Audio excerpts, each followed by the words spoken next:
Olá, eu sou a Gabi Fadel e esse é o Fadel News, o vídeo onde eu comento as principais notícias da última semana. Dessa vez a gente não vai ter musiquinha de entrada, porque a gente teve uma semana complicada e não achei que seria de bom tom. Quando começa assim, você já sabe que é sério, né? E eu e você, a gente sabe que a gente precisa falar sobre isso. Nessa semana a gente teve o falecimento do Paulo Gustavo, humorista muito famoso na idade de 42 anos, vítima de Covid.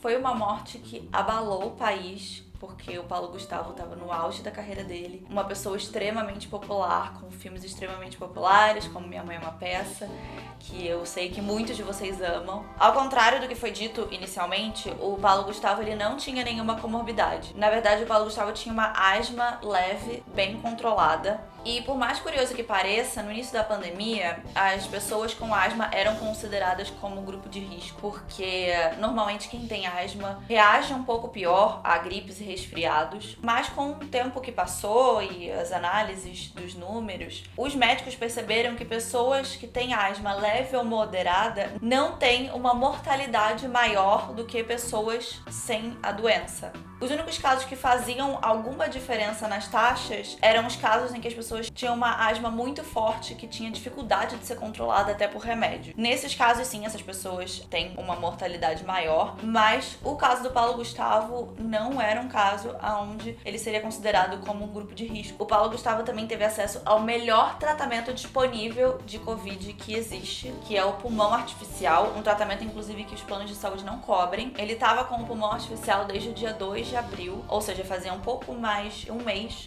que ele já estava no tratamento, e ele acabou falecendo por uma embolia pulmonar, que é basicamente quando entra ar na sua corrente sanguínea e esse ar obstrui a passagem do sangue. Eu gostaria de deixar aqui os meus sentimentos à família do Paulo Gustavo, a todo mundo que possa ser fã dele. Eu sei que isso foi algo que afetou imensamente a muita gente e que tá muita gente muito mal. Eu gostaria de deixar aqui um pensamento que eu tenho sobre a morte, que eu acho que talvez possa ajudar a acalmar o coração de alguém, tá? Quando alguém morre, não importa o que você acredita, tá? Não importa se você é católico, se você é budista, não importa o que você faça, não importa qual seja a sua crença, não importa se você acha que essa pessoa simplesmente desapareceu do mundo. Em todas essas alternativas, essa pessoa com certeza tá muito melhor do que ela tava antes. Tá muito melhor do que eu e você que estamos aqui. Essa pessoa não tá sofrendo. Essa pessoa, ela não tá sentindo falta, saudade das pessoas que ela ama, porque a experiência que a gente tem de tempo linear é só a nossa experiência humana. O tempo não é realmente linear dessa forma. Então essa pessoa, ela não tá com saudade, ela não tá presa a esses sentimentos humanos, a essa visão humana que a gente tem das coisas. Ela está muito melhor. O sofrimento dela acabou e ela tá ou em outro lugar que é melhor que esse, fazendo outras coisas que não são uma experiência humana e que a gente não tem a menor ideia, ou ela simplesmente desapareceu, que também não é ruim, tá? Quando eu era criança, o meu avô, ele começou a ter Alzheimer e Parkinson. E as doenças foram progredindo muito rápido. E aí o meu avô perdeu a consciência, ele já não sabia mais quem ele era. E foi piorando, piorando, piorando. E ele passou muitos e muitos anos na cama, sem conseguir levantar, sem conseguir se alimentar, sem conseguir falar, só na cama. E eu assisti isso por muitos anos. Começou tudo isso quando eu era criança. E o meu avô morreu, eu já tinha 20 e poucos. Então, pra mim, eu sempre tive muito bem instalado no meu sistema que morrer não é uma coisa ruim. Tem coisas muito piores que isso. Então, se você tá se sentindo mal, talvez possa ser que essas palavras te ajudem, eu não sei. Eu espero que sim. Eu espero que eu não tenha feito ninguém se sentir pior. É uma tentativa do fundo do meu coração de talvez te trazer uma visão mais positiva de tudo isso. E tudo bem se você sentir falta de alguém, sentir saudade, se você gostaria muito de, por exemplo, continuar a ver a carreira do Paulo Gustavo, mas não fica triste por ele, fica triste por você, não por ele. Ele tá ótimo. E agora uma outra notícia muito ruim. A gente já vai começar com duas notícias horríveis, tá? E depois eu prometo que vai melhorar um pouco. Não muito, mas um pouco. Essa semana a gente também teve um ataque a uma creche em Santa Catarina, onde um homem de 18 anos entrou e esfaqueou crianças e professoras da creche. Creche essa que atendia crianças há até 3 anos. 3 crianças faleceram, todas elas com menos de 2 anos. E 2 professoras também. Eu queria também deixar aqui os meus sentimentos às famílias das vítimas, porque isso é uma coisa que nunca deveria acontecer. Ninguém deveria passar por esse tipo de experiência. E eu gostaria de falar sobre algumas coisas sobre esse caso. A primeira é, que bom que a gente não tem porte de arma, porque poderia ter sido muito pior. Se fosse o caso, com certeza, se ele tivesse acesso fácil a uma arma, essa tragédia teria sido muito pior. Então, que bom que pelo menos isso, eu acho que é uma... Assim, pelo menos a gente fez alguma coisa, não sei o que falar. Então, pelo menos isso. 2, eu acho que a gente precisa realmente rever a maneira com que a gente cria homens, porque existem alguns estudos sobre esse tipo de ataques a escolas ou tiroteios em massa, que acontecem muito nos Estados Unidos, inclusive. E esses tipos de ataque, que não são assaltos, não são roubos, não são nada do tipo, são simplesmente um ataque a um grupo de pessoas desarmadas, muito comum em escolas. 98% desses ataques nos Estados Unidos, não tenho os números do Brasil, mas nos Estados Unidos, 98% desses ataques são feitos por homens. A gente precisa rever a forma com que a gente educa os homens, os garotos na nossa sociedade. E a atenção que a gente dá para os sentimentos dessas pessoas, porque, ao contrário do que muita gente acredita, as pessoas que fazem isso não são psicopatas cruéis. Normalmente são pessoas com tendências suicidas, que se utilizam dessa forma para acabar tirando a vida deles junto com a de outras pessoas. Porque no final desse ataque, por exemplo, que a gente teve em Santa Catarina, esse homem, ele se feriu com a faca. Então a gente precisa rever a forma que a gente tá colocando essas pessoas na sociedade, a forma com que a gente tá educando esses meninos e que a gente socializa eles. A gente precisa prestar mais atenção nisso. Isso é um claro sintoma de alguma coisa errada. E a terceira coisa, eu confesso que eu sou contra a gente divulgar esse tipo de caso, porque a gente teve um nítido e óbvio aumento no número desses tipos de ataque depois de 1999, quando a gente teve Columbine. E desde então, de novo, eu vou falar de um número dos Estados Unidos, tá? Porque esses estudos são principalmente nos Estados Unidos, onde acontece a maior parte desses ataques. Desde então, desde 1999 de Columbine, mais da metade dos casos que se seguiram tiveram ou direta referência a Columbine ou foram uma cópia. Direta referência, às vezes eles encontraram em diários, em coisas que as pessoas falaram. Então, assim, existem casos que são cópias daquele outro. E eu acredito que justamente por a gente falar muito sobre isso, a gente divulgar muito esses casos, acaba influenciando outras pessoas a fazer parecido. É igual casos onde pessoas tiram a própria vida. Existe um fenômeno onde, se você começa a divulgar muito esses casos, os casos também começam a aumentar e as pessoas começam a copiar umas às outras. Então, assim, a minha opinião é que a gente não deveria divulgar dessa forma na mídia esses casos, porque isso pode acabar influenciando outras pessoas. Eu tô falando sobre isso aqui, claro, porque não faz diferença eu falar isso agora ou não, já que já esteve em todos os jornais do país. Eu falar aqui no meu canal não vai fazer diferença, mas eu gostaria de saber a sua opinião. Se você é contra ou a favor que esses casos sejam divulgados, que a gente fale sobre isso no jornal. Você acha que isso pode influenciar as pessoas ou você acha que não, que é notícia e que a gente deveria saber sobre isso? E agora mais uma notícia não boa, que não deu bom. Essa semana foi pesadíssimo. A gente precisa falar sobre a Colômbia, o que está acontecendo por lá. A Colômbia é um país reconhecido por ter uma estabilidade econômica e política muito grande. Nos últimos 20 anos, foi um dos únicos países da América Latina toda que não teve uma hiperinflação, que não teve a moeda se desvalorizando terrivelmente, que não teve uma grande recessão. Sempre cumpriram seus compromissos com a dívida, sempre pagaram tudo direitinho, e a política por lá sempre foi também muito boa. O problema que a Colômbia sempre teve foi um problema de violência, que sempre rolou por lá, porque a gente sabe que a Colômbia é um dos principais pontos da rota de tráfico, então existe muita violência por lá, mas política e economicamente, a Colômbia, quase falei Polônia, a Colômbia sempre se saiu super bem. Acontece que atualmente ninguém tá muito bem. E de uns tempos pra cá, a Colômbia passou a viver uma das piores recessões da história. O peso colombiano tá com recorde de desvalorização. Hoje no mercado internacional são considerados como lixo. E a Colômbia tá com dificuldade de pagar dívida. Ou seja, a Colômbia tá passando por um momento ali bem complicado. E aí o que acontece? Ia ser votado um projeto de reforma tributária na Colômbia, onde eles iam aumentar a arrecadação de impostos, da renda e de produtos básicos. E isso foi a gota d'água. O povo colombiano começou a ir pra rua e fazer greves. Só que a resposta policial a esses protestos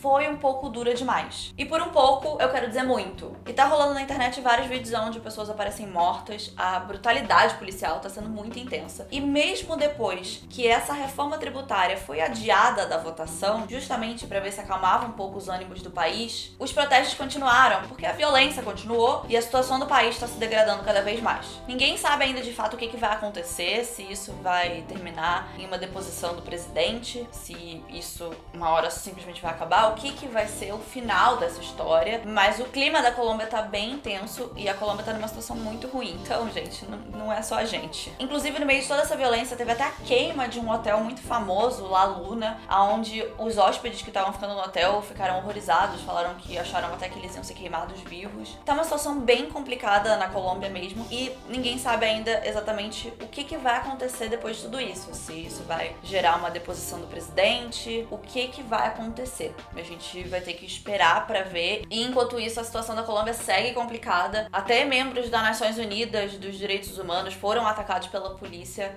E a gente vai ter que esperar pra ver qual vai ser o final disso tudo. E agora vamos pra nossa última notícia ruim, eu juro, eu prometo, tá? Nossa, essa semana foi brabo. Bom, no meio da CPI da Covid que tá rolando, caso você não saiba o que é uma CPI é uma investigação que é aberta, nesse caso, uma investigação aberta contra o Poder Executivo para investigar se foram de fato tomadas todas as medidas que precisavam ser tomadas para conter a pandemia, se foi feito tudo direitinho. E isso principalmente por causa da falta de oxigênio em Manaus, mas também vai investigar a compra das vacinas, por exemplo, e desvios de verba que seriam para a saúde nos tempos da pandemia. Investigar todas essas coisas para identificar culpados e identificar se de fato foram feitas coisas erradas no manejo da pandemia no Brasil. Spoiler, sim. Não precisa ser um gênio pra saber disso. Mas vai ser investigado tudo direitinho pra conseguir dar nome aos bois. Isso não significa necessariamente que alguém vai ser preso, ou alguém vai ser deposto, ou alguma coisa desse tipo vai acontecer. Mas isso imediatamente já enfraquece o presidente. E é bom pra gente também saber exatamente o que tá acontecendo, principalmente na situação caótica que a gente tá vivendo e que aconteceu em Manaus. E no meio de tudo isso que já tá rolando da CPI da Covid, a gente ainda teve o nosso querido presidente fazendo uma declaração. Quando eu vi isso nessa semana, eu olhei e falei assim, isso aqui vai dar merda. Eu tenho certeza que vai dar merda. Spoiler, deu. Bolsonaro deu um discurso onde ele insinuava que a China teria criado o Covid-19 numa guerra bacteriológica. Muitas aspas nesse bacteriológica. Não fui eu que falei, foi o presidente. Vale lembrar que coronavírus é um vírus, não uma bactéria, que são coisas diferentes. Ele falou que ninguém sabia se o vírus tinha nascido de laboratório ou de algum animal e que era para as pessoas olharem qual o país que teve o maior crescimento do PIB no tempo de pandemia. Te juro, menina. Daí eu olhei isso e eu falei, mas isso vai dar merda. Isso vai dar merda. O que tu tá falando dos chineses, cara? Tá todo mundo tomando Coronavac, amor. E aí, o que aconteceu? Corta para China não querendo liberar o insumo das vacinas pro Brasil.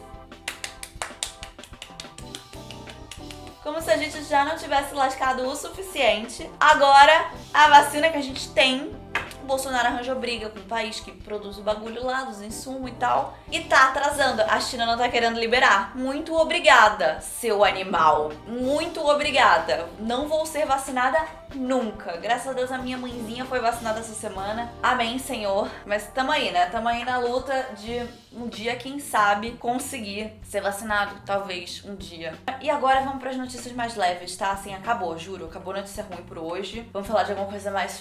Vamos dar uma última respirada melhor hoje. Juliette ganhou o BBB 21. Acabou. Ela ganhou com 90%. Parabéns, Juliette. Nova milionária deste país. Mas a melhor coisa que aconteceu da final do BBB não foi nem durante o programa. Foi depois. Kerline, se você não lembra dela, eu sei que é difícil lembrar dela, que ela foi a primeira a ser eliminada. E a gente dificilmente lembra da primeira pessoa a ser eliminada. Mas a Kerline, ela tá fazendo de tudo pra gente lembrar dela. E a gente vai lembrar dela agora. O que aconteceu? A Kerline postou um story onde ela não tava falando nada, ela tava só mostrando a roupa dela.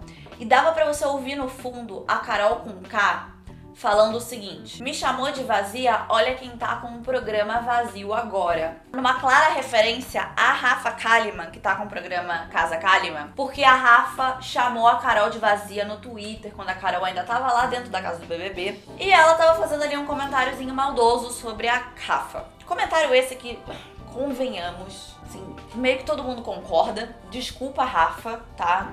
Mas assim, não é o programa pra você. Pode ser, quem sabe, que com o tempo você aprenda a apresentar esse tipo de programa. Todo mundo pode aprender e evoluir. Estou aqui aberta a ver a sua evolução. Quero dizer, não vou ver, porque o programa não dá pra assistir, assim, não consegui. Mas estarei muito aberta a um dia assistir se você evoluir. Mas assim, a Rafa não é uma pessoa boa para apresentar um programa de comédia e improviso. Esse é o tipo de programa pra Tata Werneck, que faz um trabalho muito bom de comédia e improviso. As pessoas, elas têm que saber as coisas que elas são boas e tal, onde elas se encaixam melhor. E com certeza o programa não funcionou muito bem. Tinha muita gente falando sobre como foi investido uma grana na Carol Conká, ela mudou totalmente o visual. Ela tava usando uma roupa assim meio mística, com um cabelo bem grande, uma coisa meio angelical assim também, meio Whitney Houston, pra passar uma vibe assim de boa menina. A gente já falou aqui sobre o documentário que saiu com ela no Globoplay. Claramente foi um documentário feito, fabricado inteirinho pra conseguir dar uma mudança ali na imagem dela. Ela se apresentou no BBB também, uma performance assim bem menina boa, pra